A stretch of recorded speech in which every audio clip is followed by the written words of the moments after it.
Kita pada malam hari ini akan membahas satu tema, yaitu Resident Alien, Not of this world, ya.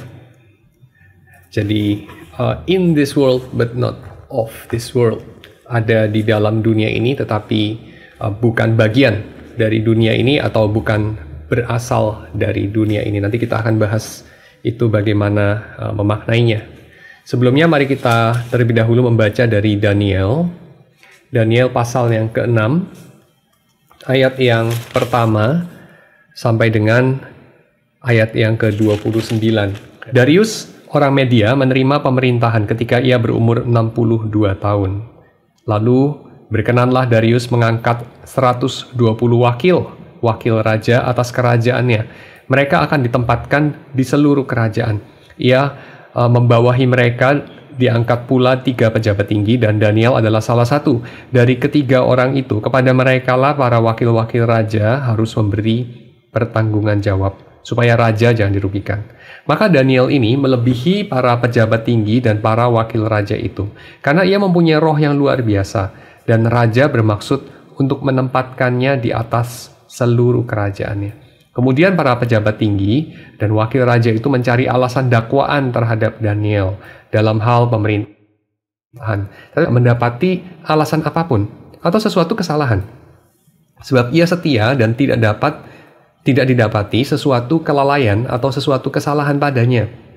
Maka berkatalah orang-orang itu, kita tidak akan mendapat suatu alasan dakwaan terhadap Daniel ini, kecuali dalam hal ibadah kepada Allahnya.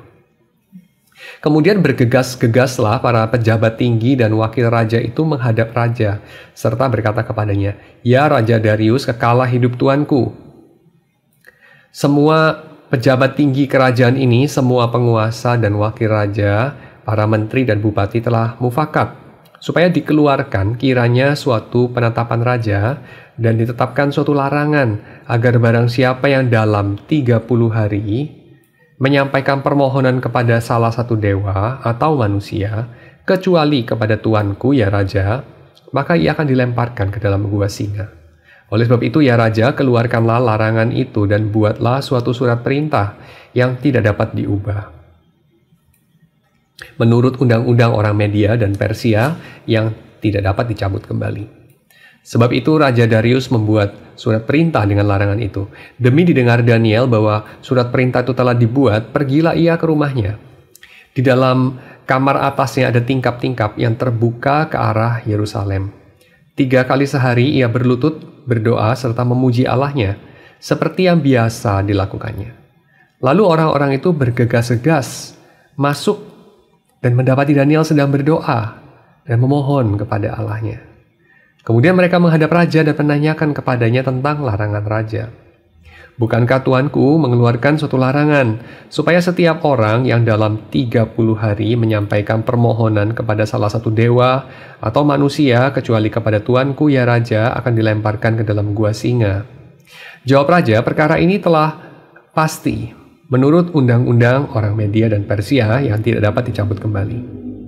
Lalu kata mereka kepada raja, "Daniel, salah seorang buangan dari Yehuda, tidak mengindahkan tuanku ya raja, dan tidak mengindahkan larangan yang tuanku keluarkan. Tetapi 3 kali sehari, ia mengucapkan doanya." Setelah raja mendengar hal itu, maka sangat sedihlah ia, dan ia mencari jalan untuk melepaskan Daniel. Bahkan sampai matahari masuk, ia masih berusaha untuk menolongnya. Lalu bergegas-gegaslah orang-orang itu menghadap raja serta berkata kepadanya, "Ketahuilah ya raja, bahwa menurut undang-undang orang Media dan Persia, tidak ada larangan atau penetapan yang dikeluarkan raja yang dapat diubah." Sesudah itu raja memberi perintah, lalu diambillah Daniel dan dilemparkan ke dalam gua singa. Berbicaralah raja kepada Daniel, "Allahmu yang kau sembah dengan tekun, dialah kiranya yang melepaskan engkau." Maka dibawanyalah sebuah batu dan diletakkannya pada mulut gua itu. Lalu raja mencap itu dengan cincin materainya dan dengan cincin materai para pembesarnya, supaya dalam hal Daniel tidak dibuat perubahan apa-apa. Lalu pergilah raja ke istananya, dan berpuasalah ia semalam-malaman itu. Ia tidak menyuruh datang penghibur-penghibur, dan ia tidak dapat tidur. Pagi-pagi sekali ketika fajar menyingsing, bangunlah raja, dan pergi dengan buru-buru ke gua singa. Dan ketika ia sampai dekat gua itu, berserulah ia kepada Daniel dengan suara yang sayu. Berkatalah ia kepada Daniel, "Daniel, hamba Allah yang hidup, Allahmu yang kau sembah dengan tekun, telah sanggupkah ia melepaskan engkau dari singa-singa itu?" Lalu kata Daniel kepada raja, "Ya raja, kekallah hidupmu. Allahku telah mengutus malaikatnya untuk mengatupkan mulut singa-singa itu, sehingga mereka tidak mengapa-apakan aku. Karena ternyata aku tak bersalah di hadapannya. Tetapi juga terhadap tuanku, ya raja, aku tidak melakukan kejahatan." Lalu sangat sukacitalah raja, dan ia memberi perintah supaya Daniel ditarik dari dalam gua itu. Maka ditariklah Daniel dari dalam gua itu, dan tidak terdapat luka apa-apa padanya, karena ia percaya kepada Allahnya. Raja memberi perintah, lalu diambillah orang-orang yang telah menuduh Daniel, dan mereka dilemparkan ke dalam gua singa, baik mereka maupun anak-anak dan istri-istri mereka. Belum lagi mereka sampai ke dasar gua itu, singa-singa itu telah menerkam mereka, bahkan meremukkan tulang-tulang mereka.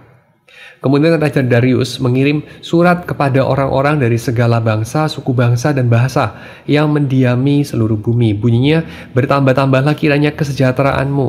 Bersama ini kuberikan perintah bahwa di seluruh kerajaan yang kukuasai, orang harus takut dan gentar terhadap Allahnya Daniel. Sebab dialah Allah yang hidup, yang kekal untuk selama-lamanya. Pemerintahannya tidak akan binasa dan kekuasaannya tidak akan berakhir. Dia melepaskan dan menolong dan mengadakan tanda dan mujizat di langit dan di bumi. Dialah yang telah melepaskan Daniel dari cengkraman singa-singa. Dan Daniel ini mempunyai kedudukan tinggi pada zaman pemerintahan Darius dan pada zaman pemerintahan Koreshi, orang Persia itu." Dalam pembukaan bab 15 ya, dalam buku Work Matters ini, penulisnya R. Paul Stevens mengutip Jacques Ellul dalam The Presence of the Kingdom itu menulis demikian, "We live in a sinful world and we cannot change it, or at least not much. At the same time, we cannot accept it." Saya ulangi sekali lagi, we cannot change it. At the same time, we cannot accept it. Di dalam dunia yang berdosa, orang Kristen diutus oleh Tuhan. Orang Kristen bukan diutus untuk keluar dari dunia ini, satu. Atau kedua, orang Kristen juga tidak diutus untuk just menunggu dalam dunia ini. Menunggu sampai Tuhan datang menjemput mereka, lalu ya kamu baik-baiklah menjaga status kamu sebagai umat Tuhan. Tidak ya, orang Kristen tidak dipanggil seperti itu. Orang Kristen ini dipanggil untuk tinggal di dalam dunia yang asing sebagai umat Tuhan. Dan Tuhan bukan mengatakan bahwa setiap detik di dalam kehidupan mereka dalam dunia yang asing itu adalah detik-detik yang sebenarnya tidak perlu. Detik-detik yang hanya perlu karena urusan yang lain. Tidak ada nilai sama sekali di dalam dirinya peristiwa itu, atau di dalam keadaan mereka di bumi itu nggak ada nilainya sebetulnya. Jadi itu sesuatu hal yang just ya mau tidak mau saja harus dilakukan. Ya, tapi dalam dirinya sendiri tidak ada fungsinya, tidak ada nilainya, nggak ada maknanya. Nah, tidak ya jawabannya. Kita diutus dalam dunia ini karena kehendak Tuhan. Tuhan di dalam Injil Yohanes ya mengatakan bahwa Dia itu mengutus kita ke dalam dunia, bukan memanggil kita keluar dari dunia ini. Jadi Tuhan itu yang menaruh kita di dalam dunia. Dia bisa saja misalnya untuk membuat kita mati, ya, mengambil nyawa kita pada detik ketika kita menjadi orang percaya. Tapi kan Dia tidak melakukannya. Dia justru menghitung mulai dari kita percaya sampai kita mati. Nah, saat itu Dia bisa lebih efektif untuk memakai kita memerintah dunia ini. Jadi saya kira kita tidak dalam posisi untuk mengatakan, "Duh Tuhan, ini dunia begini jahat, Dan kita orang Kristen begitu tidak dapat menerima, kita begitu tersiksa dalam dunia yang jahat karena sistem nilai kita yang sangat berbeda. Kiranya engkau cepat-cepat mengambil saya dari dunia ini. Ya, karena mungkin saya tidak tahan melihat kejahatan, penderitaan, ketidakkudusan ya dalam dunia ini, sehingga lebih baik saya cepetan ketemu Tuhan. Nah, saya kira bukan pada tempatnya kita mengatakan seperti itu. Kenapa? Karena dengan demikian kita mengatakan bahwa Tuhan itu tidak berkuasa total dalam kehidupan yang terjadi. Seolah-olah Tuhan itu adalah Tuhan yang di satu sisi dia punya keinginan untuk cepat-cepat ketemu sama anak-anaknya, hidup bersama, entahlah di mana, di surga barangkali. Tetapi entah kenapa dia itu tidak bisa untuk melakukan kehendaknya sepenuhnya, tetapi somehow dia harus kompromi. Dan salah satu kompromi adalah dia harus menyaksikan anak-anaknya itu ya masih melewatkan hidup dalam dunia ini dalam keadaan yang tersiksa hati nuraninya karena harus kompromi di dalam bisnis barangkali, atau di dalam kehidupan atau apapun, atau tersiksa secara badan juga karena dia mengalami penganiayaan di dalam negara-negara yang tidak memberikan toleransi kepada kekristenan atau malah memusuhi kekristenan.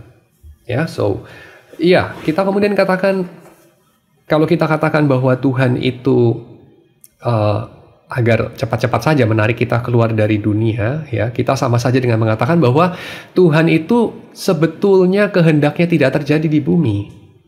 Kita sama saja dengan mengatakan bahwa Tuhan itu sebetulnya adalah Tuhan yang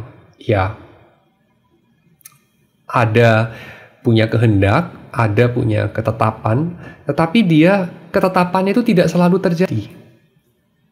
Ya, khususnya dalam hal kenapa kita masih ada dalam dunia. Kalau kita mengatakan saya ingin lebih cepat ketemu Tuhan. Saya kira kita mesti punya teologi yang mengakomodir bahwa kita hidup dalam dunia sebagai resident alien. Ya, apa itu resident alien? Resident alien adalah yang tinggal di sebuah tempat dalam jangka waktu yang panjang, tetapi dia bukan warga di sana. Ya, jadi resident alien itu adalah kamu punya address di sebuah negara, kamu bahkan punya rekening bank di sana, kamu berbagianlah dalam ekonomi di sana, kamu bayar pajak juga dan segala macam, kamu pegang kitas mungkin kalau di Indonesia, tetapi kamu bukan warga sana. Paspor kamu itu masih paspor negara yang asing. Ya, jadi kamu warga misalnya negara apa? Zimbabwe mungkin, atau Mozambik, atau apalah, Qatar mungkin, atau Uni Emirat Arab, tapi kamu ada di Indonesia misalnya. Ya. Itu adalah kamu punya status resident alien. Kamu tinggal di sebuah tempat dalam jangka waktu panjang. Jadi bukan turis, ya, bukan turis, kamu resident, tapi kamu resident aliens. Ya, jadi kamu bukan warga yang punya hak politik di sana. Nah, kita di bumi ini juga sama, ya. Kita bukan warga dunia ini dalam pengertian kita tidak menginginkan apa yang dunia ini inginkan. Kita bukan milik dunia ini. Kita tidak berkehendak untuk mendaki tangga karir dan politis dalam susunan kekuasaan dunia ini, ya. Dalam pengertian dunia ini menyusun dirinya untuk mencapai target tertentu. Ya, targetnya itu apa? Targetnya ya untuk berkuasa versinya dunia ini. Targetnya untuk mencapai tujuan-tujuan yang bagi mereka menyenangkan, bagi mereka berharga. Ya, tapi bagi kita tidak. Ketika kita katakan kita hidup dalam dunia ini, kita hidup sebagai resident, bukan turis, definitely, karena kita kita ini tinggal dalam dunia ini dalam waktu yang panjang, ya. Kita tidak sekedar berkunjung dalam dunia, kan? Kita ini kan lahir di sini, sampai mati kita di sini. Jadi kita ini ya tidak adalah turis ya dalam dunia ini. Kita ini resident. Cuman kita resident aliens. Kita ini warga yang tidak punya hak politik dalam dunia ini. Kita juga tidak punya minat untuk kemudian punya hak politik dalam dunia ini, dalam tatanan kekuasaan yang sekarang berdiri. Ya. Kita tinggal sebagai orang-orang asing. Sebagai orang-orang asing. Seperti orang-orang buangan di Babylon. ya, pada zaman Daniel. Mereka tinggal sebagai orang asing. Dan sebagai orang asing di negeri yang asing, mereka menghadapi banyak tantangan ya. Di antaranya adalah sistem nilai tadi yang sangat berbeda, tadi saya sudah katakan. Dan juga tantangan dalam hal keterlibatan. Mereka tidak bisa terlibat dengan seleluasa orang yang punya paspor atau punya KTP ya dari negara itu, yang adalah warga negara itu. Tidak.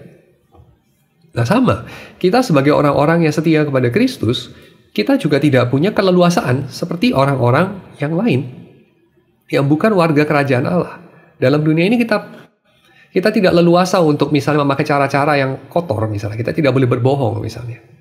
Saudara mungkin pernah mendengar karya sastra tertentu ya yang menceritakan mengenai iblis dan Tuhan itu berlaga, dan seringkali dalam karya-karya cerita semacam itu diceritakan bahwa iblis itu punya keunggulan dibanding Tuhan, atau iblis dan anak-anak Tuhan kalau mereka berhadap-hadapan ya, mereka saling ingin mengalahkan, maka iblis atau anak-anak iblis itu punya keunggulan ya dibandingkan anak-anak Tuhan. Apa keunggulannya?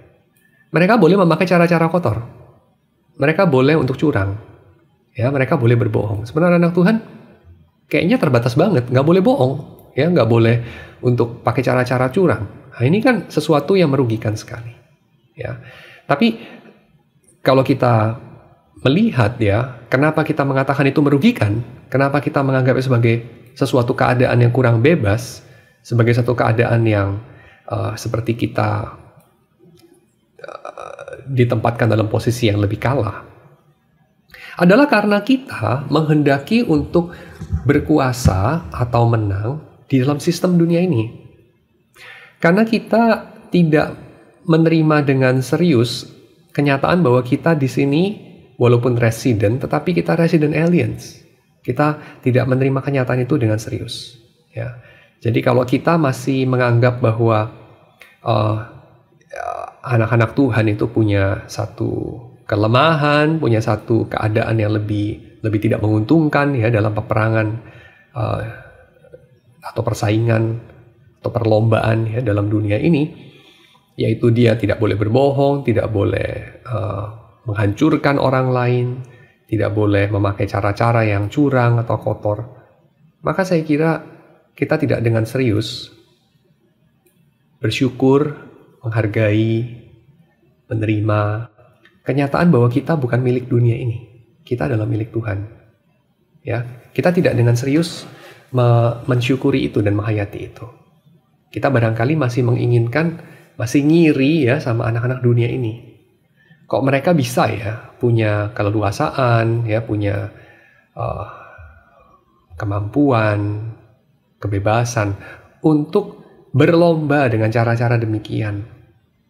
Dan di balik itu semua yang lebih mendasar adalah kita seolah-olah meragukan bijaksana Tuhan yang menempatkan kita di sini, di bumi ini, dalam keadaan yang kita tidak terlalu banyak bisa ubah. Ya, jadi kita di satu sisi bersalah kepada Tuhan, di sisi yang lain kita kurang bersyukur juga dengan keadaan kita yang sudah diselamatkan dan dijadikan milik Tuhan. Ya, kita bersalah kepada Tuhan karena kita menganggap bahwa keputusan Dia untuk menempatkan orang percaya sementara waktu di dalam sistem yang tidak menguntungkan sebagai orang-orang asing dalam dunia ini adalah keputusan yang tidak ada gunanya, yang barangkali berhulu kepada bahwa dia kurang memikirkannya mungkin, bahwa dia kurang berhikmat, atau bahwa dia kurang mampu barangkali. Dia sudah memikirkannya dan lebih baik manusia itu langsung ditempatkan di sisi Tuhan saja, langsung dia dibawa ke surga begitu. Tapi kok dia tidak mampu somehow melakukannya? Ya mungkin itu yang kita pikirkan. Tapi tentu kita tidak mengakuinya. Ya, jadi kita kalau mengatakan kita ini di dalam dunia ini sementara saja, kita ini dalam dunia yang memang menderita, tapi ya sudah tahan aja karena cuma sementara. Itu saya kira kita berada dalam posisi meragukan bijaksana Tuhan, bahwa Dia yang mengutus kita ke sini. Jadi kita melihatnya bukan sebagai utusan, tapi kita melihatnya sebagai suatu kecelakaan, ya, satu hasil dari ketidakmampuan Tuhan entah tidak mampu untuk bikin planning yang benar, atau tidak mampu untuk execute planning dia. Dan dalam hal itu saya kira harus meninggalkanlah sikap itu, ya.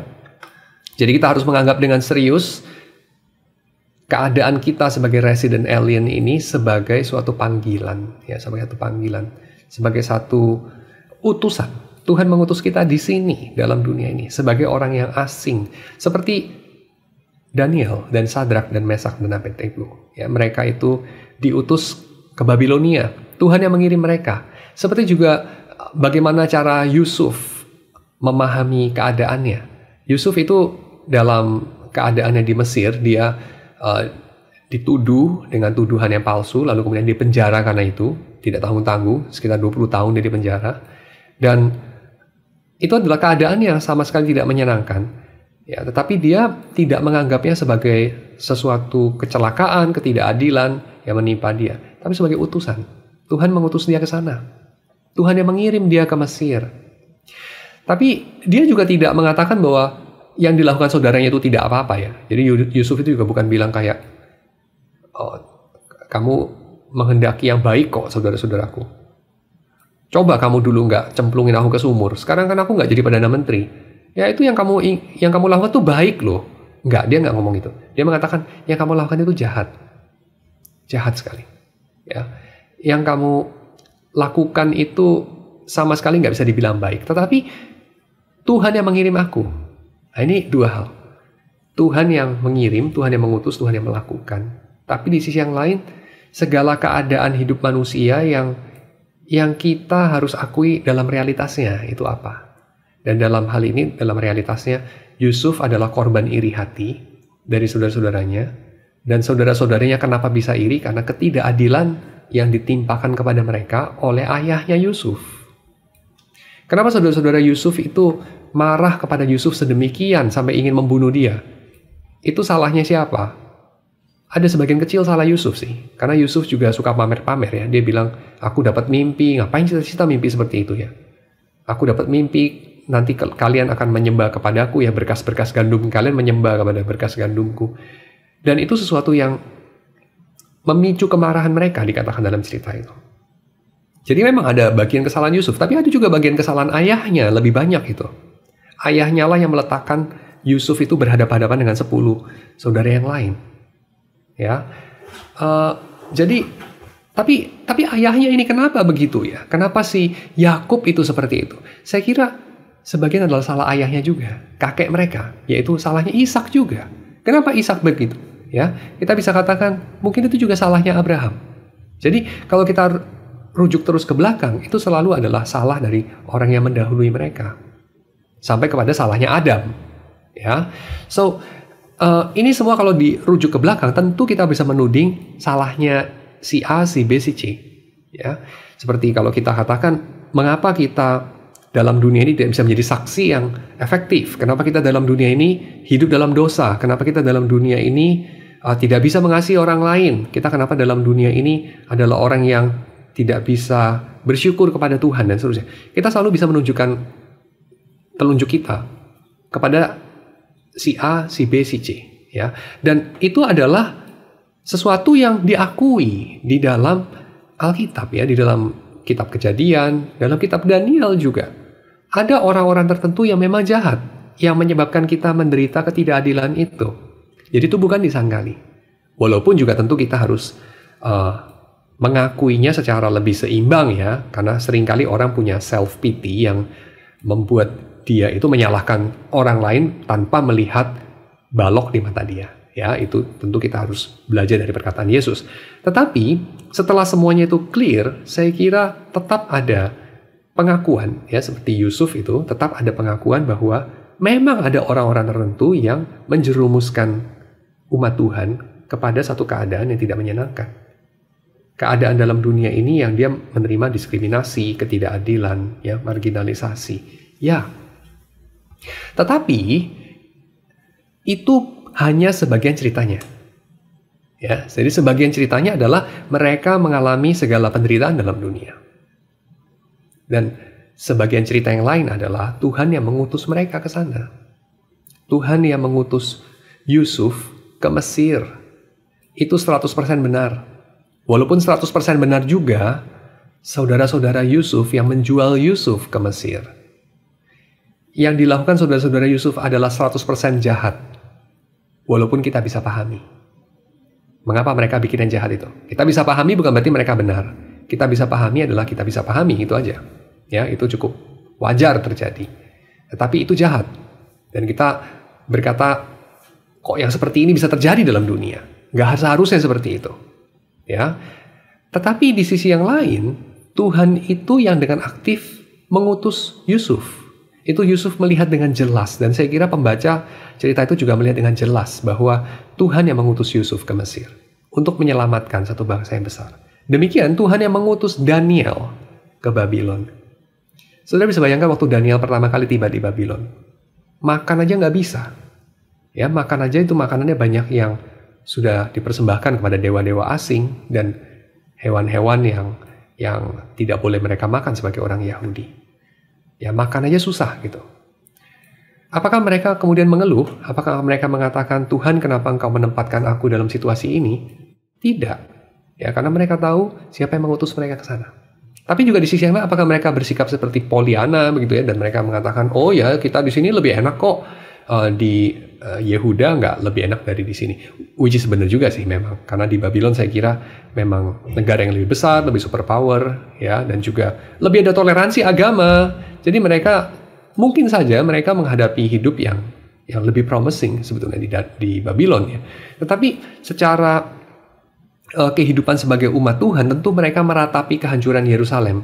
Ya, mereka meratapi dosa dari Israel yang membuat mereka harus mengalami kekalahan perang, mereka harus dibuang, ya, dihinakan, kerajaannya dihabiskan, bahkan yang paling utama bait sucinya dihabiskan, ya, dan kemudian barang-barang dari bait suci yang dikhususkan untuk melayani Tuhan itu dibawa, diangkut ke negeri asing dan dipakai untuk pesta-pesta dari raja-raja mereka, yaitu kan kita lihat dalam cerita mengenai Raja Belshazzar itu ya, dia memakai perkakas dari bait suci untuk berpesta, ya, menajiskannya. Dan itu sesuatu yang tentu mereka bisa mengatakan, duh Tuhan kenapa engkau menempatkan aku dalam situasi ini, ya. Tetapi mereka tidak mengatakan itu, walaupun itu benar, ya, walaupun itu benar bahwa ada orang-orang lain yang salah, ada pihak-pihak yang jahat, dan definitely orang-orang Babylon bukan orang-orang yang berniat baik sewaktu mengangkut mereka ke Babylon. Ya, sini gue kasih beasiswa untuk lu studi di Babylon, universitasnya lebih bagus daripada di Yehuda. Bukan begitu kan? Ya, mereka punya niat yang tidak bagus. Ya, mereka ingin memperalat daerah jajahan dan orang-orang yang paling baiknya, khususnya generasi muda, mereka cuci otak untuk menjadi orang yang menyukseskan pembangunan di Babylon. Ya, so mereka punya niat tidak baik. Tetapi Daniel dan Sadrak dan Mesak dan Abednego tidak mengeluh mengenai niat baik dari dunia ini. Karena dunia ini ya kita tidak bisa harapkan berubah seperti apa. Oke, sampai di sini mungkin saudara akan kepikir mengenai, tetapi bukankah kita orang yang menjadi pengikut Calvin, ya, selain dari orang yang menjadi pengikut Yesus, kita juga orang yang menjadi pengikut Calvin, yang dikatakan oleh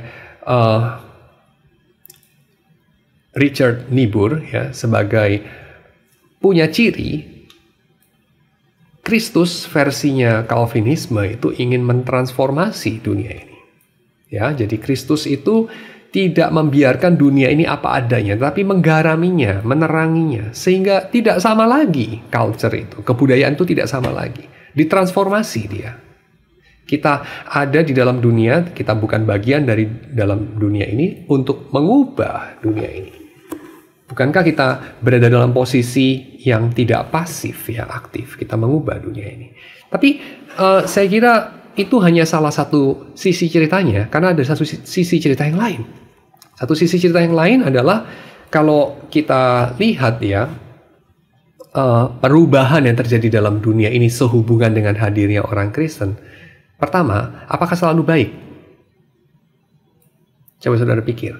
Apakah selalu orang Kristen melakukan kehendak Tuhan? Itu definisi baik ya dalam keadaan kita sebagai orang Kristen kan? Apakah orang Kristen selalu melakukan kehendak Tuhan? Mewujudkan kehendak Tuhan dalam dunia? Dengan kata lain, apakah kehadiran kita yang katanya bisa mengubah, dan saya percaya itu benar ya, bisa mengubah, bisa mentransformasi dunia ini, kebudayaan, apakah kita memang melakukannya? Memang kehadiran kita membuat dunia ini menjadi tempat di mana orang lebih mengenal Tuhan, lebih bersyukur kepada Tuhan, lebih mengalami pemerintahan Tuhan. Kalau ditanya apakah bisa, jawabannya sudah pasti iya. Tapi kalau ditanya apakah memang kita lakukan, apakah memang pada akhirnya dunia ini berubah lewat hadirnya orang Kristen, kita harus melihat kepada sejarah. Dan kalau kita lihat di dalam sejarah dengan jujur, kita tentu bisa menemukan bukti-bukti bahwa kehadiran orang Kristen menghadirkan perubahan ke arah yang lebih baik. Kehadiran ke arah dunia ini seperti lebih diperintah Tuhan daripada diperintah iblis. Tentu ada. Tapi adakah hal-hal yang orang Kristen lakukan yang membuat dunia ini lebih serupa neraka ketimbang surga? Pemerintahnya itu seolah-olah iblis dan bukan Tuhan? Ada nggak? Saya kira banyak. Banyak. Kita harus mengakui bahwa kehadiran orang Kristen dalam dunia ini tidak hanya berpengaruh positif, tapi juga berpengaruh negatif. Tidak hanya berpengaruh menghadirkan pemerintahan Tuhan, tapi juga berpengaruh menghadirkan pemerintahan iblis. Saya bukan mengatakan soal tidak bisa mengubah dunia, jelas bisa. Ya, jelas bisa karena dua alasan. Karena pertama, Tuhan yang menyertai, masakah tidak bisa? Jelas bisa yang kedua, karena memang pernah bisa. Memang dalam konteks tertentu, de facto bisa. Kita tidak bisa mengubah kenyataan itu. Ya, contohnya, orang Kristen hadir dalam dunia ini menghadirkan perhatian yang lebih baik ya kepada anak-anak yang cacat. Perhatian yang lebih baik kepada perempuan, khususnya pada masa-masa awal kekristenan sebelum masuk masa medieval. Ketika mereka lebih banyak dipengaruhi Aristotle daripada Bible, misalnya. Ya, orang-orang Kristen dalam dunia ini menghadirkan perbaikan, pemerataan literasi misalnya. Walaupun kita harus mengatakan bahwa mungkin Anda tidak harus jadi Kristen untuk itu. Karena populasi orang-orang Jewish punya level literasi yang sudah tinggi sebelum kekristenan hadir. Ya, so mungkin Anda cukup menjadi umat Tuhan di dalam perjanjian lama untuk Anda boleh mendapatkan pengaruh itu dalam culture tanpa harus menjadi pengikut Yesus misalnya. Ya, so kalau kita bicara mengenai pengaruh baiknya Kristen, definitely bisa, definitely memang. Tetapi apakah selalu mana yang lebih banyak positifnya atau negatifnya, mana yang lebih banyak kita menghadirkan kerajaan Tuhan lewat program-program kita, atau menghadirkan efek samping yang ternyata lebih besar, menghadirkan boleh dikatakan keluhan kepada Tuhan, menghadirkan cercaan kepada Kristus, menghadirkan pertanyaan dalam diri bahkan orang percaya, kok bisa jadi gini? Saya kira setidaknya sama banyaknya. Kalau bukan lebih banyak ya. So, saya kira kalau dikatakan oleh Jacques Ellul di sini, ya, we live in a sinful world and we cannot change it. Di satu sisi sebagai orang yang banyak dipengaruhi tradisi Calvinistik, saya quite skeptical mengenai kalimat itu. Karena saya mengatakan, bukankah kita dipanggil memang untuk mengubah dunia? Kita dipanggil untuk mentransformasi culture. Kok ini Jacques Ellul mengatakan, we cannot change it? Ini pesimis sekali. Lalu saya selidiki, oh pantas saja Jacques Ellul itu banyak dipengaruhi sama anarkisme. Jacques Ellul itu banyak dipengaruhi sama gerakan Christ Against Culture misalnya. Lalu saya katakan, oh pantas saja. Dia bukan orang yang terlalu Calvinis soalnya. Perlu lebih Calvinis ini Jacques Ellul. Ya. Tetapi saya kira kita perlu clear bahwa apa yang ingin disampaikan oleh Ellul di sini adalah we cannot change the world dalam pengertian kita menentukan agendanya, kapan kita mengubahnya, sampai sejauh apa kita mengubahnya. Lewat program-program Kristen kita. Saya kira dalam hal ini Elul benar. Kita setidaknya tidak dapat mengubahnya terlalu banyak. Kita bukan berarti sama sekali nggak bisa mengubahnya ya. Kita bisa mengubahnya. Kita bisa menghadirkan pemerintahan Tuhan dalam dunia ini. Setidak-tidaknya dalam komunitas orang percaya. Setidak-tidaknya. Ya. Tetapi kalau mengubah dunia ini, saya kira kok ya bisa sih mengusahakan. Tapi efek sampingnya sering kali memang mengimbangi efek positifnya. Bukan berarti kita tidak boleh mengusahakannya. Ya. Tapi yang jahat itu akan selalu ada di tengah kita, yang jahat itu akan selalu ada bersama kita. Kurang lebih itu. Ya, kerajaan Allah itu selalu adalah already and not yet sampai Yesus datang. Jadi, yang not yet itu selalu mengingatkan kita bahwa bagaimanapun kita berusaha mentransformasinya, nanti akan muncul tanduk di tempat yang berbeda, semacam itu. Bukan berarti kita tidak bisa mengubah, bukan berarti Tuhan tidak pernah mengizinkan kita sukses, bukan berarti itu. Tetapi berarti ini, kendalinya bukan di tangan kita. Kita sangat lancar ya, suka ngomong semua itu karena anugerah Tuhan. Kita lancar banget, selalu ngomong gitu. Bahkan sampai hal-hal yang menurut saya kayak gak perlu kayaknya ngomong gitu. Ya, tapi kita seringlah mengucapkan ucapan-ucapan saleh semacam itu ya. Sola gratia, semuanya karena anugerah Tuhan gitu. Tapi kalau kita mau hidupi sungguh-sungguh perkataan itu ya, semuanya karena anugerah Tuhan, saya kira kita perlu menerima juga bahwa kalau usaha pelayanan kita menemui dampak sampingan yang buruk atau gagal yang kita programkan, kita seharusnya bisa menerimanya sebagai satu kewajaran. Ya. Kenapa? Karena itu berarti Tuhan belum mengizinkannya. Karena itu berarti kita tidak melihat bahwa waktunya sudah sampai. Dan seharusnya kita bisa menerimanya. Ya, kita bisa menerima bahwa yang mengubah dunia ini, yang memajukan kerajaan Allah, yang menghadirkan kerajaan Allah, itu memang Tuhan memakai manusia, tapi penentuannya bukan di tangan manusia. Memang Tuhan memakai gereja, tapi penentuannya bukan di tangan gereja. Kita mungkin mengatakan begini ya, hidup matinya kerajaan Allah itu tergantung sama gereja. Sukses gagalnya kerajaan Allah itu tergantung kepada gereja. Yesus datang kembali, kapan? Itu pun tergantung sama gereja. Kalau gereja rajin mengabarkan Injil, cepat-cepat sampai ke seluruh dunia sudah mendengar Injil, nah Yesus cepat datang kembali. Lalu Yesus di surga kayak bilang, aduh kamu kerja kok lambat banget, gue jadi gak bisa datang kembali nih, lama banget nih, gue udah nunggu sekian lama gara-gara lu males sih. Saya kira ada sesuatu yang miss di sana. Yang miss apa? Yang miss adalah setirnya seolah-olah pada kita manusia. Apakah setirnya pada kita? Saya kira tidak. Tapi yang kedua, ketika Tuhan pada akhirnya memakai manusia untuk menghadirkan pemerintahannya, siapa yang dia pakai? Saya kira yang dia pakai jelas manusia. Dan terutama manusia-manusia yang melakukan kehendaknya. Ya, so apa poin yang saya mau sampaikan di sini? Poinnya saya kira adalah ini. Kita dipanggil Tuhan untuk mentaati Tuhan. Kita dipanggil Tuhan untuk berjalan bersama dengan Tuhan. Kita dipanggil Tuhan untuk dengan demikian menghadirkan pemerintahan Tuhan di bumi. Itulah panggilan kita, bukan mengubah dunia ini. Apakah lewat itu dunia ini akan berubah? Itu adalah keputusan Tuhan sepenuhnya. Ketika Tuhan memutuskan untuk mengubah dunia ini lewat ketaatan kita, Dia akan melakukannya dan tak seorang pun akan dapat menghalangi Dia.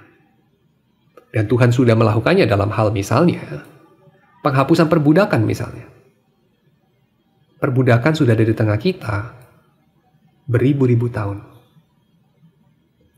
Bahkan dalam zaman Tuhan Yesus ada di tengah kita, apakah Yesus berhasil mengubah perbudakan itu menjadi hilang dalam dunia ini. Tidak loh.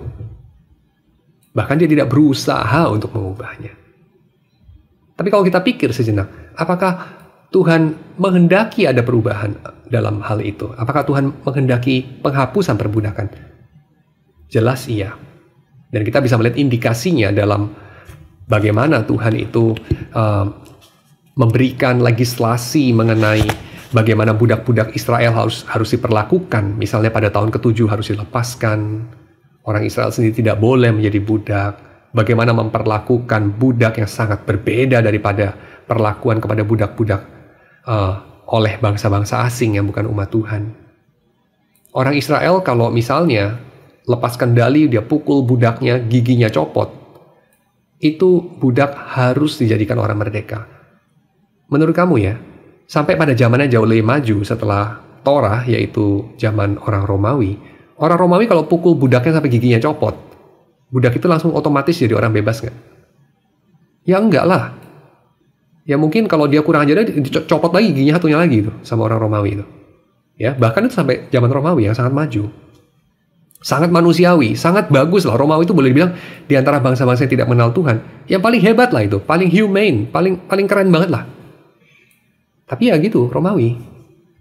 Ya. So, penghapusan perbudakan butuh waktu lama sekali. Dan apakah orang Kristen tidak punya budak? Punya banget.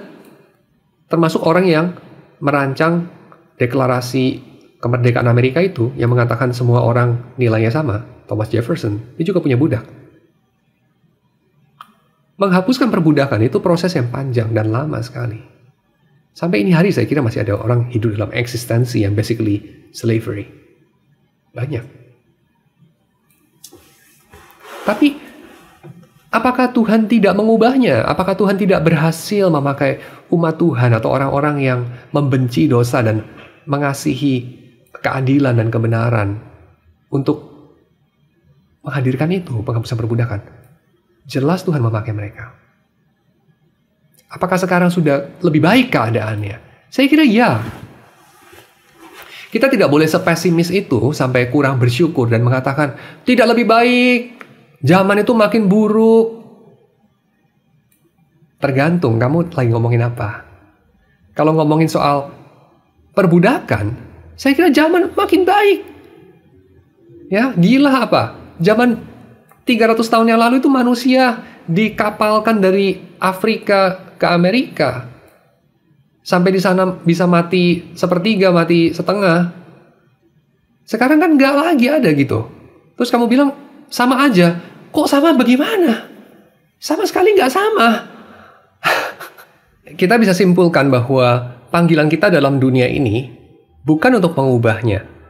Panggilan kita dalam dunia ini adalah untuk berjalan bersama dengan Tuhan. Dan Tuhan yang menyatakan diri khususnya di dalam sosok Yesus dari Nazaret. Tuhan yang ada di tengah gereja. Tuhan yang memimpin umatnya. Berjalan dalam dunia ini, para bapak gereja klasik suka memakai satu gambaran berjalan seperti orang Israel di tengah padang belantara.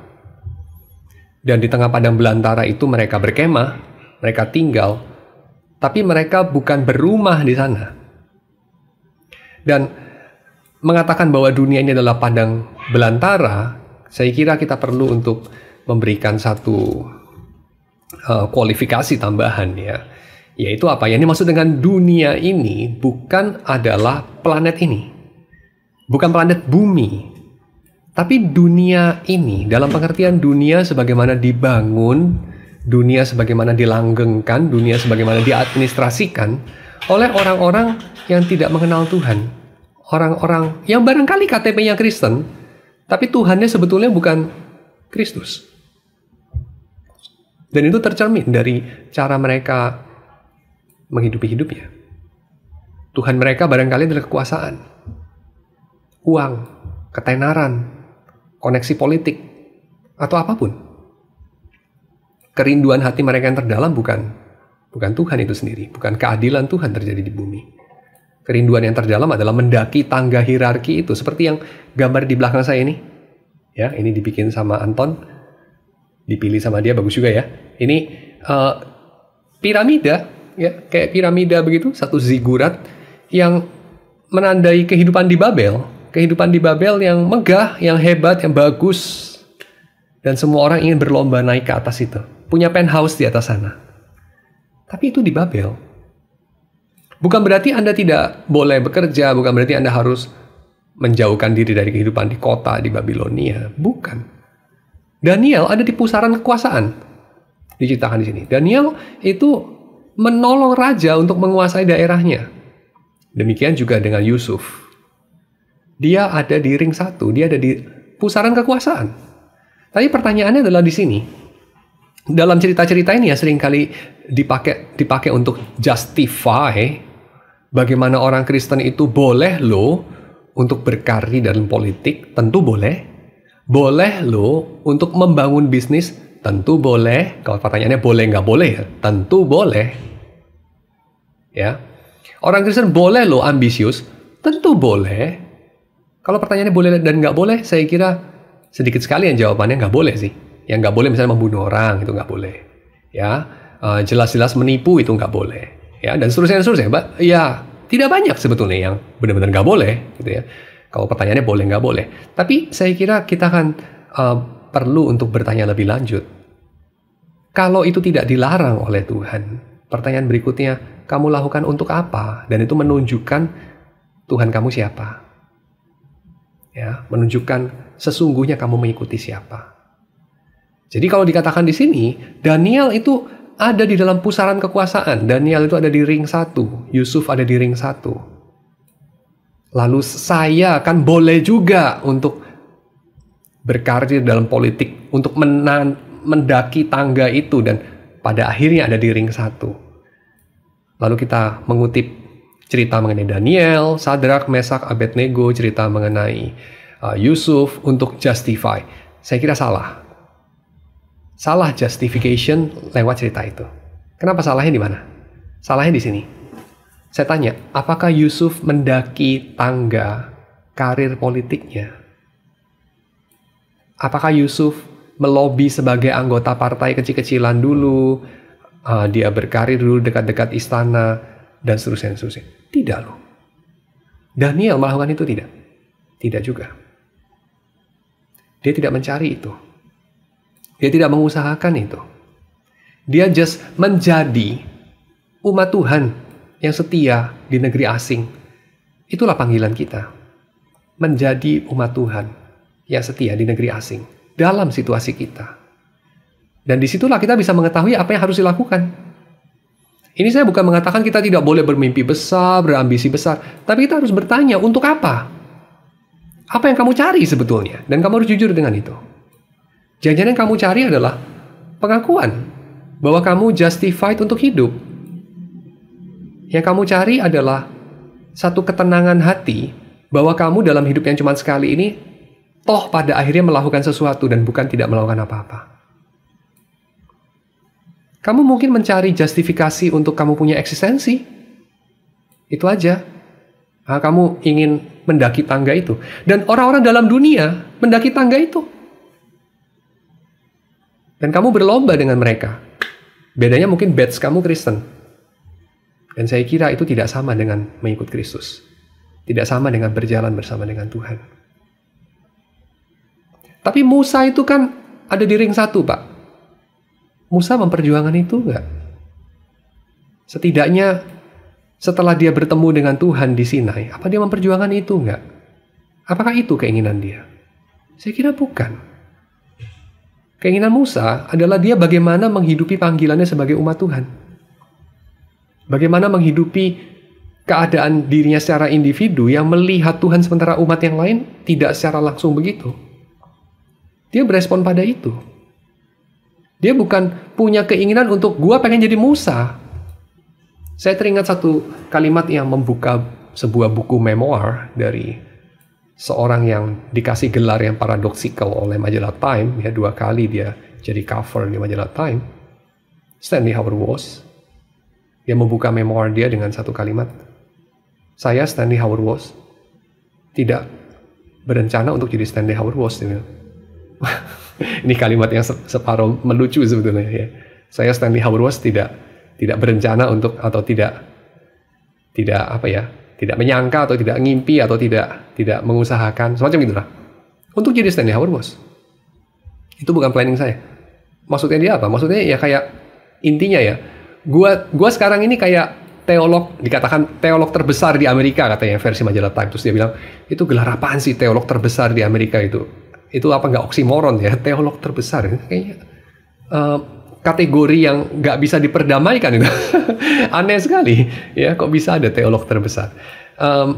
Jadi ya itu, dia bilang, gua bisa seperti yang orang mengatakan gua itu seperti itu. Itu juga gue nggak kepikir dan nggak merencanakan dan nggak mengusahakan itu, semacam itu, ya. So Daniel saya kira tidak merencanakan dan berambisi dan mengusahakan untuk jadi Daniel.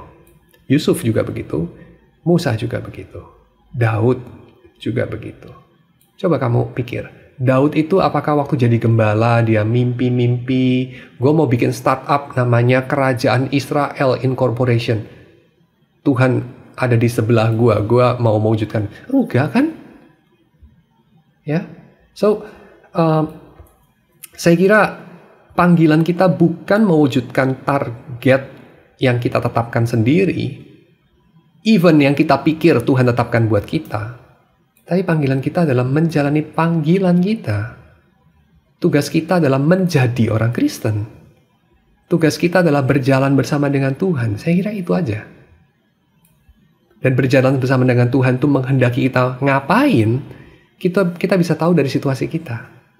Dalam situasi kita, ini menghendaki kita untuk apakah melakukan perlawanan, apakah meneruskan sesuatu yang sudah baik, apakah menyuarakan satu kritik terhadap ketidakadilan, apakah meneruskan tradisi, whatever. Ada banyak, sangat tergantung kepada Anda menemui diri Anda di dalam situasi apa. Jadi sekali lagi dalam bottom line-nya yang saya mau katakan adalah melalui PA ini, kita terpanggil ke dalam dunia yang bermusuhan dengan panggilan kita. Kita terpanggil ke dalam dunia yang tidak menerima kita dengan tangan terbuka. Jadi kalau kita mendapati bahwa hidup sebagai orang Kristen itu mendapatkan perlawanan dan tidak mudah di dalam dunia ini, kita tidak perlu mengulang-ulang dan mengatakan hidup sebagai orang Kristen memang tidak mudah. Loh ya memang tidak mudah. Ngapain dia ngomong-ngomong lagi? Ya, kita terpanggil di tanah yang kita adalah orang asing di sana. Ya, dan panggilan kita bukan untuk mewujudkan sesuatu sehingga tanah itu berubah, bukan. Karena itu nanti akan menghadirkan satu mentalitas kita menjadi arsitek ya bagi perubahan dunia ini. Apakah itu panggilan kita? Saya kira itu porsinya Tuhan mengubah dunia ini pada waktunya Tuhan. Panggilan Tuhan itu bagi orang Kristen adalah bagaimana kita setia menjalani panggilan kita. Bagaimana kita melakukan porsi kita. Tuhan pakai apa? Lewat kesetiaan kita, terserah dia. Mungkin kita akan melihatnya seperti Daniel, seperti Yusuf, seperti Musa. Mungkin kita tidak akan melihatnya. Mengenai Musa itu tidak melihatnya sampai pada akhirnya. Dia tidak melihat anak-anak Anu. Dia hanya melihat dari jauh. Dia tidak mengetahui seperti apa itu tinggal di sana. Seperti apa itu mendirikan masyarakat di sana. Dia hanya melihat dari jauh. Ya, even Musa.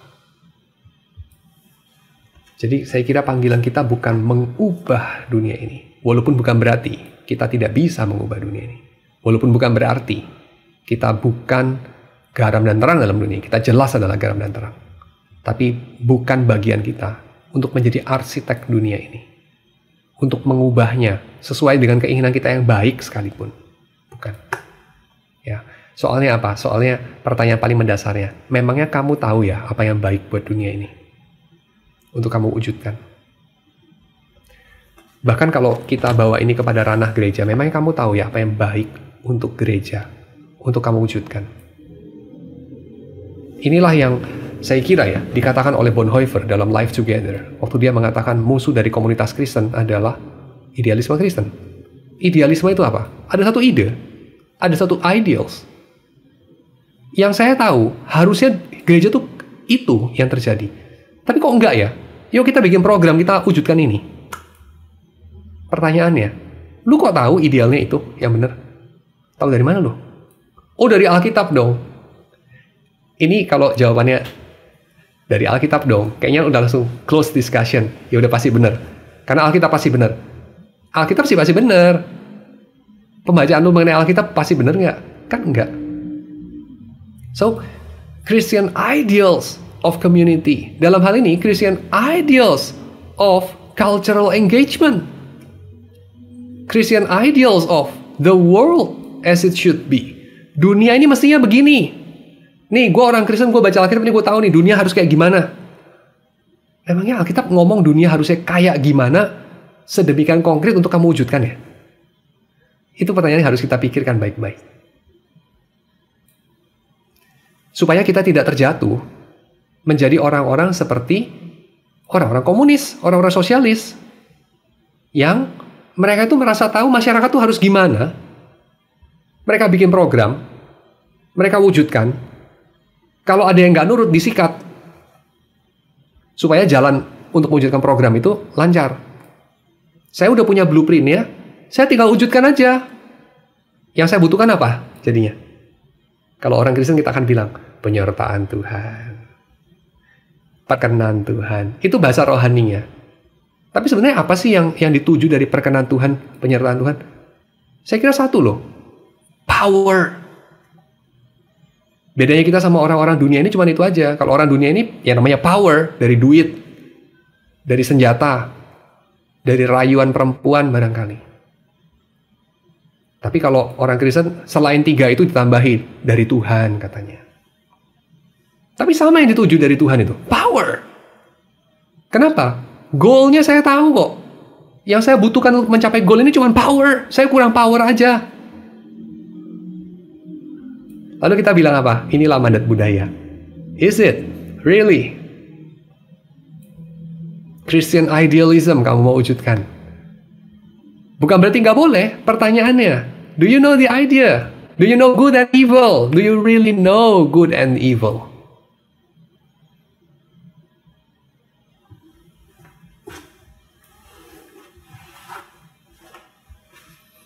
Jadi saya kira panggilan kita terutama adalah berjalan bersama dengan Tuhan. Menjadi orang Kristen.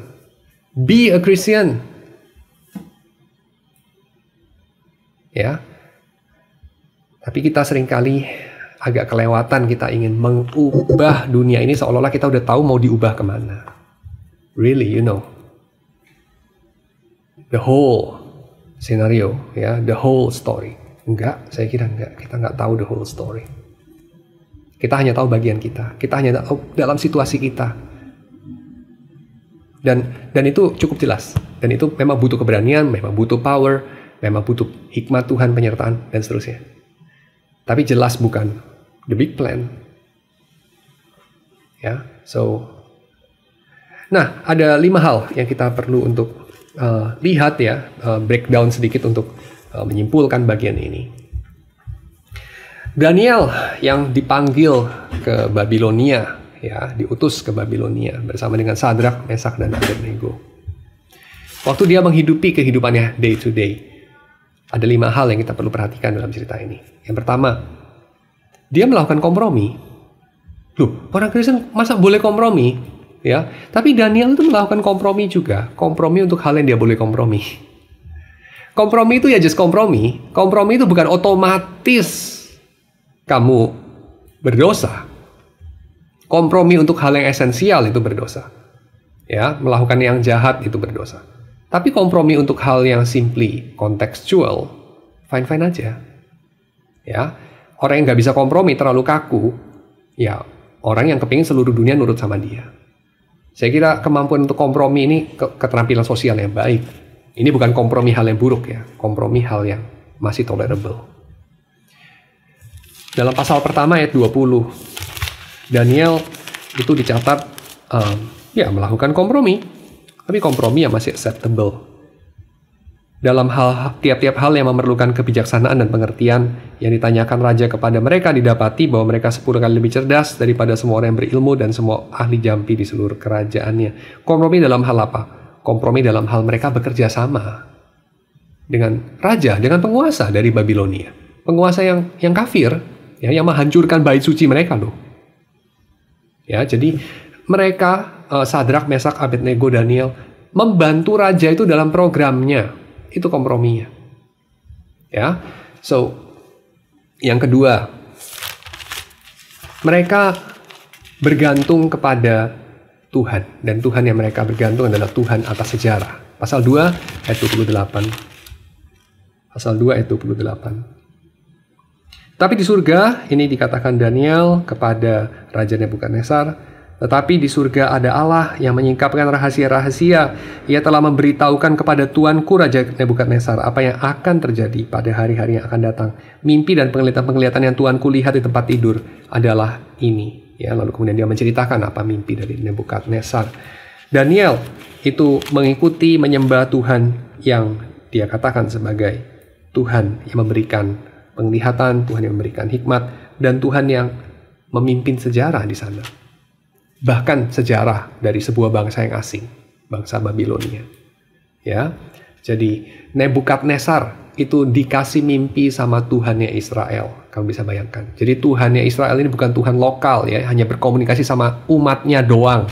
Lalu nanti umatnya yang berkomunikasi sama bangsa asing, misalnya dengan mengabarkan mengenai Allah Israel, atau berperang sama mereka, atau berdagang sama mereka. Tidak, ya.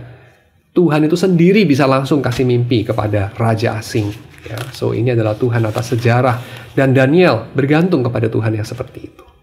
Yang ketiga, pasal 3 ayat 17 sampai 18. Ini peristiwa Sadrak, Mesak, Abednego. Ya, Sadrak, Mesak, dan Abednego itu mengatakan, jika Allah kami yang kami puja sanggup melepaskan kami, ia akan melepaskan kami dari perapian yang menyala-nyala itu dan dari dalam tanganmu, ya Raja. Tapi seandainya tidak, hendaklah Tuhan mengetahui, ya Raja, bahwa kami tidak akan memuja dewa Tuanku dan tidak akan menyembah patung emas yang Tuanku dirikan itu. Seandainya tidak. Sadrak, Mesak, dan Abednego mengatakan bahwa Tuhan sudah pasti mampu, tapi tidak tentu mau untuk menyelamatkan mereka. Ya, tetapi Tuhan sudah pasti punya kemampuan itu, dan kemampuan Tuhan itu nyata. Ini sama seperti yang dikatakan oleh Ratu Esther. Ya, Esther mengatakan, jika aku harus mati, biarlah aku mati. Tapi dia mempertaruhkan hidupnya kepada Tuhan. Ya, dia berpuasa, berdoa untuk dia menghadap raja. Yang keempat, Daniel sendiri memiliki kompetensi dan dia memiliki integritas, ya, dalam pasal 6 ayat 4 sampai 5 yang tadi kita sudah baca, ya, pasal 6 ayat 4 sampai 5. Daniel ini melebihi para pejabat tinggi dan wakil raja. Dalam hal apa? Ilmu pemerintahan. Apa yang dia pelajari di Universitas Babilonia. Ya, jadi dia ini adalah orang yang kompeten dalam melakukan tugasnya. Bukan cuma saleh, tapi kompeten juga. Tapi yang kedua, dia ini juga orang yang punya integritas. Ya, dia bukan orang yang menjual diri demi kekuasaan, demi uang atau apapun. Ya. Yang kelima, Daniel kenapa bisa seperti itu? Karena dia punya disiplin. Ya, dikatakan dalam pasal 6 ayat 12, dia itu berlutut, berdoa, memuji Allahnya tiap hari. 3 kali dalam sehari, ya. So dia punya satu disiplin rohani yang dia lakukan. So panggilan Daniel bukan menjadi Daniel. Kalau meminjam cara pengungkapan dari Stanley Hauerwas, ya, Daniel tidak ngimpi dan tidak mengusahakan jadi Daniel. Tuhanlah yang menjadikan Daniel itu Daniel. Pertanyaan pertama, bagaimana kita bisa membedakan apa yang kita kerjakan sedang menaati kehendak Tuhan atau kehendak kita yang kita basuh dengan slogan Kristen? Agustinus itu mengatakan bahwa batu ujiannya itu satu, yaitu apa? Batu ujiannya itu adalah apakah engkau dapat melakukan perintah Tuhan yang paling utama di dalam semuanya. In omnibus caritas. Ya, itu batu ujiannya. Dalam segala sesuatu, kasih. Bagaimana kita bisa membedakan apa yang kita kerjakan sedang menaati kehendak Tuhan atau kehendak kita sendiri yang kita basuh dengan slogan Kristen? Apakah ketika kamu bertanya kepada dirimu sendiri, dan orang lain menasehati kamu, orang lain kamu tanya juga dengan rendah hati dan terbuka, kamu tanya pertanyaan ini, menurutmu, menurut saya ini lagi ngapain sih? Saya ini cari apa toh? Ngapain saya melakukan semuanya ini? Kira-kira apa jawabannya? Apakah kemudian mereka bisa menjawab, ya kita bisa simpulkan, atau kamu sendiri bisa menjawab, saya sedang mengasihi Allah. Saya sedang mengasihi sesama saya. Apa itu kasih? Kasih adalah ini, kamu hadir, kamu ada untuk yang lain. Apakah benar itu yang kamu kerjakan? Ya, saya kira itu yang membedakan. Kalau kamu hanya ingin menyukseskan satu cause yang menurut kamu baik, menurut kamu itu Kristen banget, lalu kamu menjual diri, kamu berkompromi dan segala macam, saya kira gampang aja kok. Kamu bisa bertanya, lu sebenarnya ngapain? Tanyakan pertanyaan Tuhan kepadamu sendiri. Di manakah engkau, Adam? Itu, tanyakan ya, di manakah engkau, Adam? Kamu sedang ngapain? Yang kedua, bagaimana jika ambisi untuk berada di atas piramida itu ditanamkan dan dituntut oleh faktor eksternal, misalnya orang tua yang belum percaya, bagaimana kita menyikapi ambisi tersebut? Ditanamkan dan dituntut oleh orang lain. Orang lain punya kebebasan, seperti kita punya kebebasan. Apa itu kebebasan? Di satu sisi, kewenangan. Di sisi yang lain, tanggung jawab. Ya, kebebasan selalu punya dua sisi itu. Misalnya ya, saya itu tidak punya kebebasan untuk terbang. Karena saya nggak bisa terbang. Saya bukan nyamuk ya. Nyamuk itu punya kebebasan untuk terbang, saya nggak punya. Sehingga saya juga tidak punya tanggung jawab untuk terbang. Misalnya kayak ada orang, anak kecil hampir mati ditabrak angkot gitu ya. Jaraknya kira-kira 200 meter dari saya. Saya nggak bertanggung jawab untuk kayak nolongin dia gitu. Karena saya nggak bisa terbang ke sana terus balik lagi. Karena saya bukan manusia nyamuk gitu ya. So, di satu sisi kewenangan, kemampuan, di sisi yang lain tanggung jawab. Nah, orang tua kamu punya tanggung jawab dan kewenangan untuk melakukan apa yang mereka lakukan. Dan mereka memakainya untuk memproyeksikan harapan-harapan mereka kepadamu. Dan harapan-harapan itu kalau happen to be berbenturan dengan kekristenan yang kamu hayati, yang kamu hidup untuknya, yang memiliki hidupmu adalah milik Tuhan dan bukan milik dirimu sendiri, maka kamu harus memilih. Kamu harus memilih. Ya. Dan tentu panggilan kamu adalah menghadapi orang yang belum percaya, adalah kamu menghadapi orang yang mengikuti ilah yang lain. Apa panggilanmu? Mengasihi mereka. Ya, mengasihi mereka. Dan apa panggilanmu? Panggilanmu adalah menjelaskan apa yang kamu percaya, baik atau tidak baik waktunya, menjelaskan pengharapan kamu, 1 Petrus pasal 3 ayat 15, ya, dengan penuh kelembutan. Kamu menjelaskan kenapa sih kamu percaya itu. Ya, menjelaskan your Christian hope dalam dunia ini. Dengan bahasa yang seperti bagaimanapun supaya mereka mengerti. Ya, kalau mereka terus tidak mengerti bagaimana? Ya terus dijelaskan. Ya terus diampuni.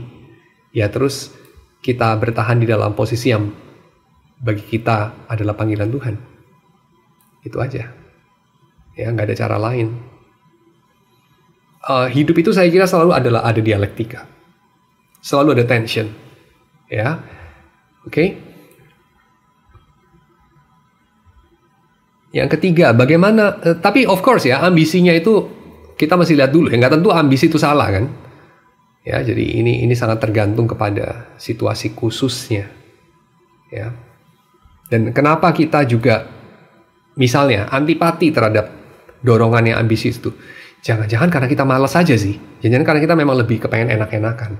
Nah, kalau seperti itu mungkin ya orang tua kamu ada benarnya juga.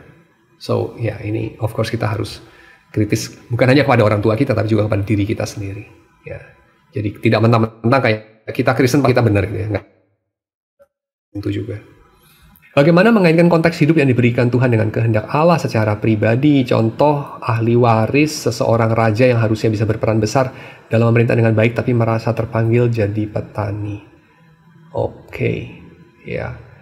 Raja yang petani kan baik-baik saja, tidak ada masalah sama sekali. Karena kamu bisa jadi raja petani, raja filsuf juga bisa, ya. Jadi saya kira itu dalam banyak hal kita tidak harus untuk memilih kok, bisa dua-duanya. Ya, memang dalam beberapa hal yang lain kita harus memilih. Tapi kalau kayak begini ya, raja dan petani saya kira nggak harus dipilih sih. Ya, bisa sekaligus dua-dua kok. Ya. Jadi pikirkan itu. Jangan-jangan kita tidak harus memilih.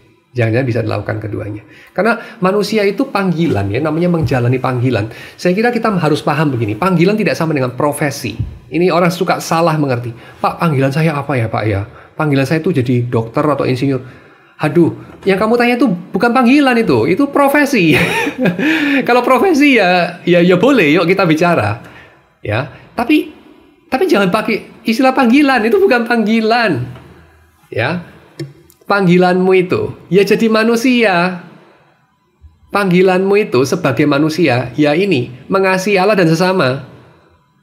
Dan kalau dalam situasimu mengasihi Allah dan sesama sebagai orang Kristen, ya barangkali tempo-tempo memberitakan Injil kepada mereka yang belum mendengar, tempo-tempo yang lain menghidupi kebenaran, tempo-tempo yang lain menyatakan keadilan, ya menyuarakan ketidakadilan misalnya dan kejahatan. Tempo-tempo yang lain diam-diam aja karena orang toh sudah tahu, dan secara diam-diam kita bekerja baik-baik menjadi contoh. Macam-macam tergantung situasinya memanggil kita untuk menyambut panggilan Tuhan, mengasihi Allah dan sesama dengan cara bagaimana. Tapi panggilannya selalu sama, yaitu sebagai manusia yang sudah dibeli oleh Kristus, bukan milik dirinya sendiri, terpanggil untuk mengasihi baik Allah maupun sesama. Kalau mau jawaban pendeknya, kita semua terpanggil sebagai milik Tuhan untuk jadi orang Kristen, untuk menghidupi kehidupan Kristiani, untuk berjalan bersama dengan Tuhan. Itulah panggilan kita. Dengan cara apa itu bisa dilakukan?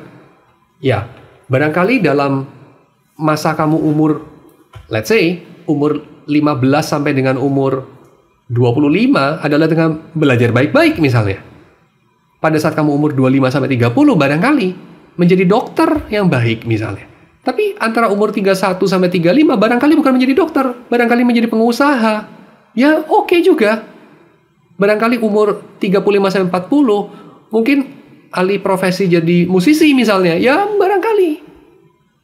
Ya, so itu sesuatu yang saya kira kita harus membedakan antara profesi dengan panggilan. Menjalani profesi secara profesional, menjalani profesi dengan didorong, ditarik oleh kasih kepada Allah dan sesama, bisa jadi adalah sebagian dari cara kita menyambut panggilan.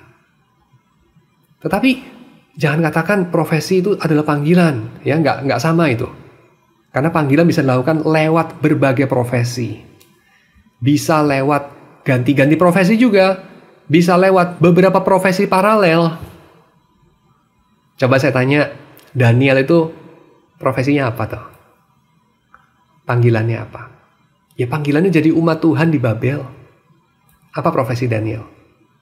Profesinya kadang-kadang tukang tafsir mimpi, profesinya kadang-kadang penasehat raja, ya profesinya kadang-kadang gubernur, itu. So, Daniel tuh panggilannya apa? Kalau kita bilang panggilan adalah profesi, terus cuma boleh satu, terus umur hidup udah itu aja dipegang.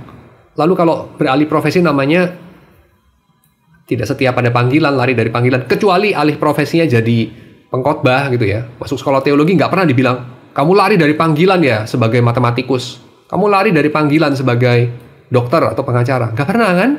Selalu dibilangnya, oh akhirnya kamu menyambut panggilan Tuhan. Saya kira itu medieval banget sih. Nggak tentu loh. Orang masuk sekolah teologi bisa jadi lari dari panggilan dia.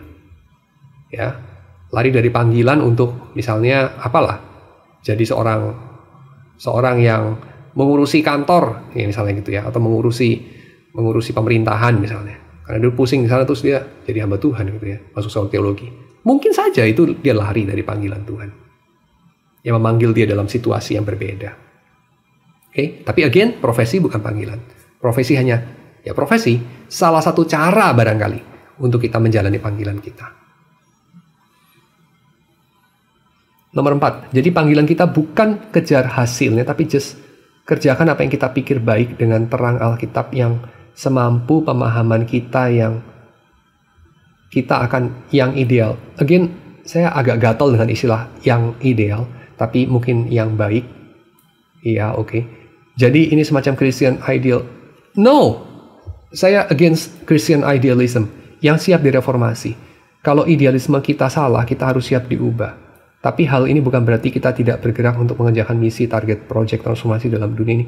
Contoh seperti Yosua yang sampai mati berjuang menyelesaikan. Yosua matinya bukan di medan perang kan ya? Menyelesaikan misi transformasi, membangun bangsa pilihan dan mengusir bangsa asing. Selesai nggak?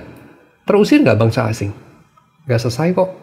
Project Yosua tuntas nggak? Nggak juga kok. Ya, Yosua tahu sampai blueprint terakhirnya dia mau bikin apa. Kota mana aja yang harus diapain.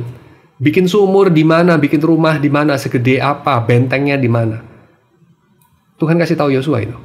Enggak kan? Tuhan kasih taunya satu persatu. Ya, mewujudkan idealisme Israel waktu itu ya, belum Kristen. Ya enggak lah. Idealisme itu apa sih? Ada eidos, ada blueprint, ada gambar di atas sana yang belum jadi material. Kita jadikan material ini terbentuk sesuai ideal itu. Itu sih kayaknya baik ya. Menurut Plato itu baik. Definitely Plato memikirkan negara itu harusnya begitu. Makanya dia ngomongnya yang terbaik negara dikuasai filsuf. Karena filsuf mengerti apa yang bijaksana, tapi harus berkuasa. Tragedi dalam dunia ini filsuf biasanya nggak punya kekuasaan. Raja tidak punya bijaksana. Jadi paling bagus ada philosopher king, dua-duanya kan gitu. Problemnya adalah filsuf satu dan filsuf lain tuh bisa sangat bertentangan. Kalau bertentangan, siapa yang benar? Kedua, kalau filsuf dikasih kekuasaan, kamu hanya boleh pilih satu filsuf dikasih kekuasaan. Pertanyaannya again, filsuf yang mana? Oke? Filsuf dikasih kekuasaan, itu nggak menjamin. Karena yang namanya baik, ideal, benar, itu benar ya menurut filsuf itu. Kamu yakin itu sesuai kehendak Tuhan? Kalau Tuhan sudah menyatakan, ya iya. Pertanyaannya semua orang itu yang ngomong Tuhan sudah menyatakan kepada dia. Emangnya itu benar? Benar itu akan lebih terdengar benar kalau orang itu sudah pegang kekuasaan. Dan itulah justru masalahnya. Kalau dia sudah punya kekuasaan, maka yang menghalangi jalannya akan dilibas. Karena ini atas nama idealisme Kristen. Masalahnya yang lain memangnya nggak Kristen. Itu masalahnya. Ya. Apakah sikap ini benar? Apakah sebagai orang Kristen kita harus punya misi yang mewujudkan idealisme Kristen yang reformable mungkin maksudnya, atau transformable? Saya kira bukan idealisme Kristen, sekali lagi. Bukan idealisme Kristen. Kita itu tidak dipanggil dengan dikasih tahu, ini loh sasaran kita nih kayak gini. Nggak percaya ya? Coba tunjukin sama saya, ayatnya yang mana? Sasarannya kayak apa? Nanti kan kamu akan kasih lihat saya mungkin ya. Sasarannya itu yang kamu bilang sasaran.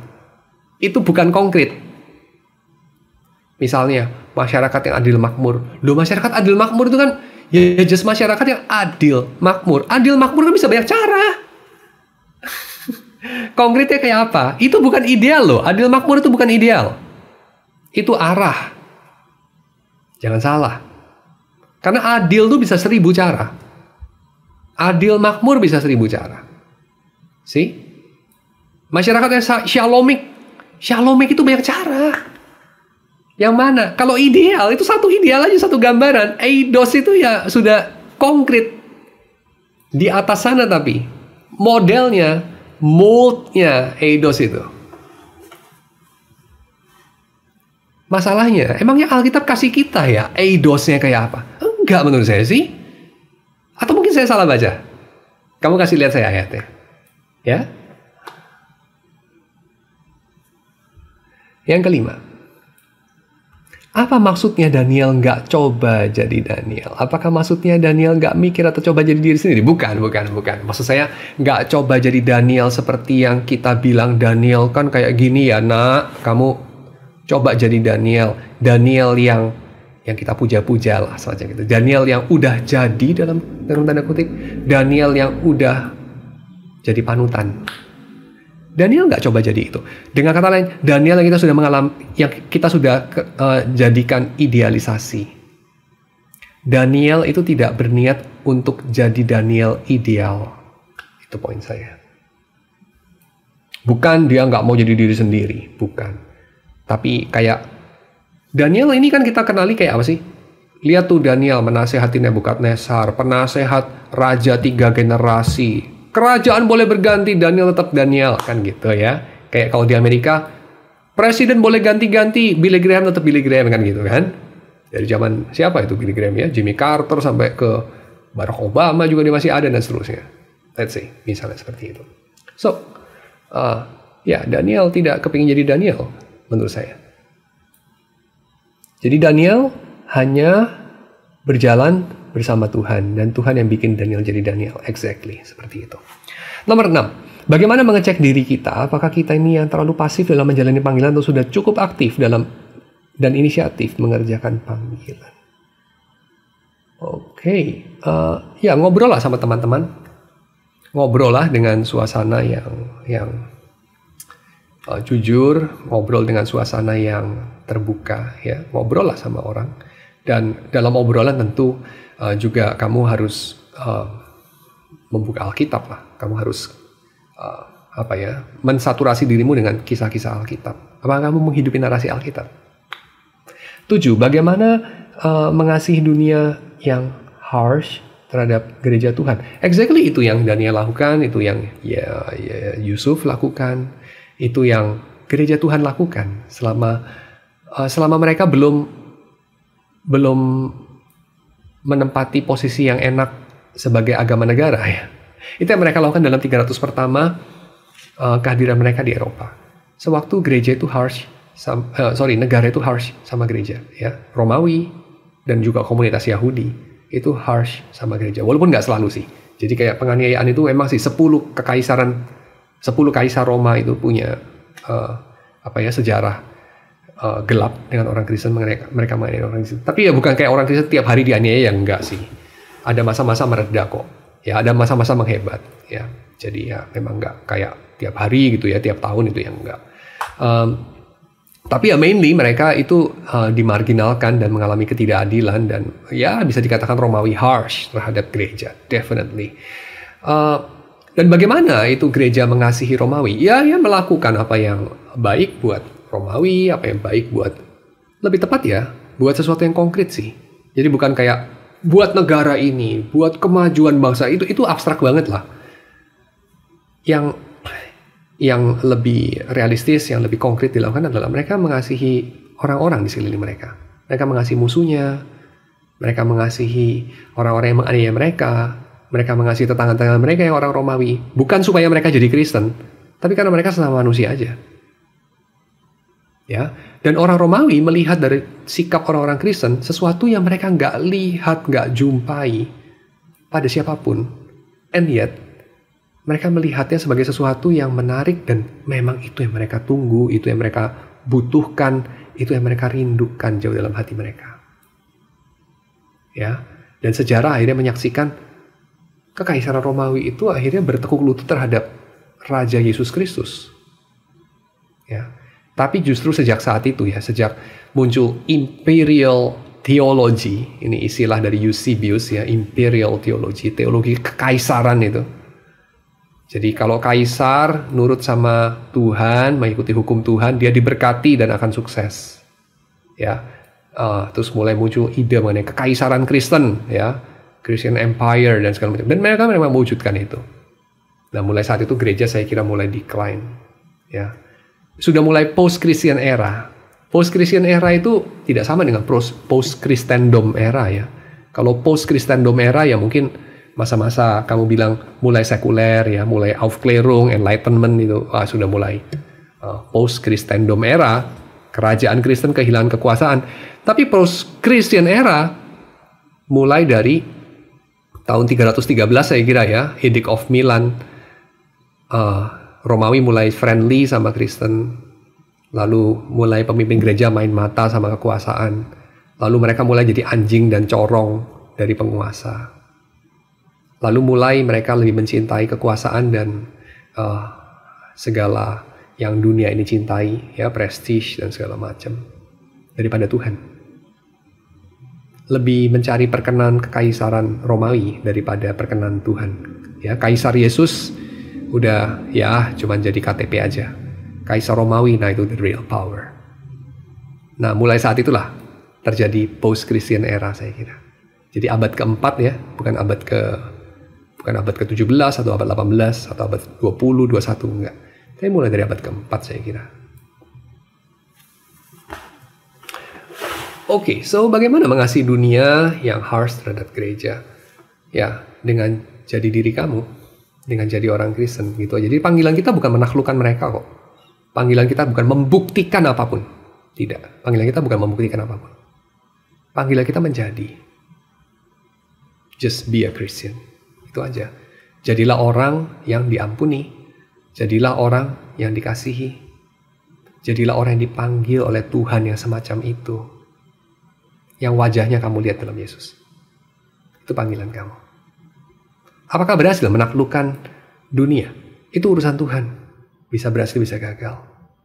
Kamu bisa melihat hasilnya, bisa juga enggak. Yang kedelapan, apakah lebih baik kita memandang idealisme Kristen kita? Sekali lagi, idealisme saya nggak suka istilah ini ya. Cuman ya fine lah kamu pakai. Kita hanyalah sebagai interpretasi kita, bukan sebagai sesuatu yang mutlak sempurna. Yaitu, sebagai interpretasi itu jadi problem. Ya, karena ngapain kamu interpretasikan itu? Ngapain kamu cari tahu itu? Idealisme itu, eidos itu. Memangnya Alkitab ngomongin eidos itu? Itu masalahnya. Ya, walaupun itu bukan sesuatu yang mutlak, masih under revision atau itu masih subject to change, still, selama itu eidos, saya kira itu kita harus mendengarkan apa yang Bonhoeffer katakan. Ya, idealisme Kristen atau dalam hal ini dalam konteks khususnya Bonhoeffer, komunitas ideal Kristen itu musuh dari komunitas Kristen. Ya, karena yang ideal itu ya ideal, angan-angan, dan itu ide kamu. Oh, dari Alkitab? Iya, dari Alkitab yang kamu baca. Orang lain kan juga baca, mungkin lain kok. Ya, jadi ide, angan-angan itu sesuatu yang seolah-olah kalau kenyataan harus dicocokkan dengan angan-angan itu ya. Pertanyaannya adalah, kita itu ngapain untuk mencocokkan?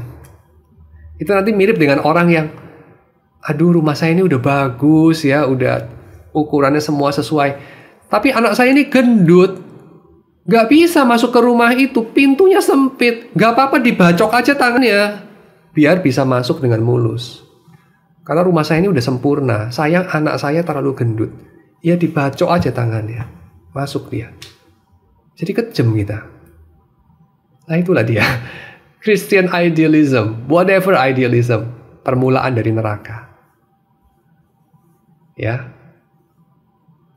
semua orang yang kepingin mewujudkan surga di bumi, kata Jordan Peterson, end up mewujudkan neraka di bumi. Kurang lebih ya, tentu kita nggak bisa setuju dengan apa yang semua Peterson katakan. Tapi dalam hal ini saya kira, yang dimaksud itu adalah idealisme itu gak boleh kita cintai lebih daripada manusia. Dan seringkali itu menjadi musuh dari yang seharusnya kita cintai, yaitu manusia dan Tuhan. Oke, rumahku sempurna ini, sayang pintunya ini ukurannya gak sesuai, anakku terlalu gendut, dibacok tangannya. Aduh, kira-kira begitu. Disesuaikan dengan idealisme. hidup yang sempurna, Kristen yang sempurna, diri yang sempurna, pernikahan yang sempurna, pendidikan yang sempurna, whatever lah, program yang sempurna sempurna itu, ya, itu musuh dari yang realis, dari yang ada. Kita akan masuk dalam doa penutup dan juga doa persembahan. Kami bersyukur ya Tuhan untuk segala yang Engkau sudah hadirkan dalam dunia ini, baik secara langsung maupun melalui karya kami, anak-anak manusia. Kami bersyukur untuk setiap pekerjaan-Mu yang sudah menebus kami, sudah menjadikan kami anak-anak-Mu, mengadopsi kami, dan pekerjaan-Mu yang menguduskan kami tiap-tiap hari sehingga kami boleh semakin hari semakin serupa dengan gambaran anak-Mu yang tunggal. Kami semakin hari semakin menjadi milik-Mu secara de facto, dan kami boleh semakin setia berjalan bersama Tuhan dalam dunia. Kami bersyukur untuk kesabaran Tuhan. Kami bersyukur untuk kasih karunia Tuhan, kemurahan Tuhan yang berlimpah-limpah dalam hidup kami. Kami bersyukur ya Tuhan, dan kami mohon agar Engkau juga menambahkan ucapan syukur dalam hati kami. Engkau menambahkan segala cinta dalam hati kami kepada Tuhan, kepada sesama kami, agar kami boleh mewujudkan pemerintahan-Mu di sini, untuk kami boleh mewujudkan bagaimana kehidupan anak-anak-Mu dalam tanah yang asing, dalam dunia di mana Tuhan memanggil kami, mengutus kami ke dalamnya. Sehingga Engkau boleh menghadirkan penata layanan-Mu, Engkau boleh menghadirkan pemerintahan-Mu dengan cara-cara yang kami mungkin lihat, mungkin juga kami tidak lihat, di dalam kesuksesan kami maupun dalam kegagalan kami. Terima kasih ya Tuhan untuk semuanya. Kiranya Tuhan juga memakai segala persembahan yang kami kumpulkan seturut dengan hikmat dan seturut dengan pekerjaan-Mu. Dalam nama Yesus kami berdoa. Amin.